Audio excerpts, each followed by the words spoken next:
పంటలకు కావలి పోతారు, లేకపోతే దొంగోళ్ళు దొంగగొడ్లో వచ్చి పంట మేసిపోతాయి. అందుకే శల్కల ఓ మంచి వేసుకొని దాని మీద కూర్చొని ఒడిసెల పట్టి ఈసుడుతూనే ఉంటారు. పందులో ఏమన్నా గొడ్లో వస్తే గుత్ప పట్టుకొని పోయి కొట్టేస్తారు. కానీ ఇవన్నీ బంద్ చేసి ఇంట్లోనే ఉండుడో లేకపోతే సుట్టపొల ఇళ్లకు తిరుగుడో చేస్తే ఏమైతుంది?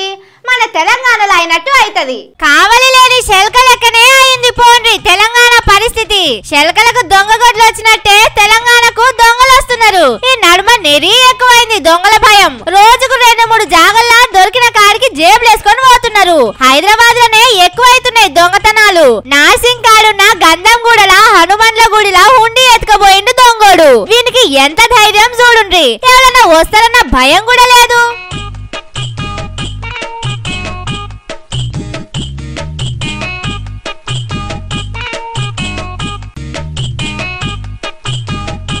ఇక వీడిని చూడండి, షాద్నగర్ కాడ ఎట్లా చేస్తున్నాడు.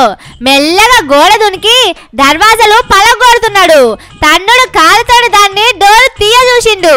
ఇంట్లో మనుషులు కూడా ఉన్నారు. బయటికెళ్లి దొంగలు ఈ పని చేస్తున్నాడు. గింత భయం ఉన్నది దొంగలకు.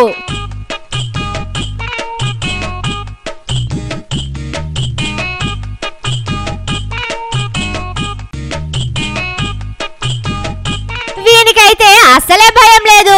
ఎంతసేపు తిరుగుతున్నాడు చూడుండ్రి. తాళం బలగొట్టడానికి బాగానే తిప్పలు పడుతున్నాడు. ఏటో పోతున్నాడు. అగ చూడుండ్రి, గడ్డపాల పట్టుకొచ్చి తాళం బలగొడుతున్నాడు.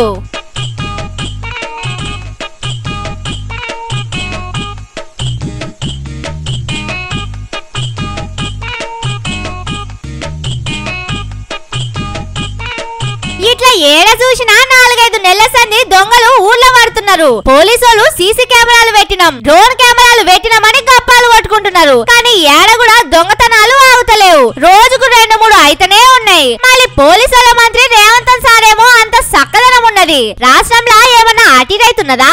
నా అంత మంచిగా ఎవరన్నా పాలన చేస్తున్నదా అని అంటున్నాడు. అంత సక్కదనం పాలన చేస్తున్నారు కాబట్టే దొంగలొచ్చి మా ఇండ్ల మీద పడుతున్నారని పబ్లిక్ మాట్లాడుకుంటున్నారు. పోలీసుల మంత్రి దొంగలను పట్టుడు పక్కకు పెట్టి పక్క పార్టీ ఎమ్మెల్యేలను పట్టుడు మీద ఉన్నాడు.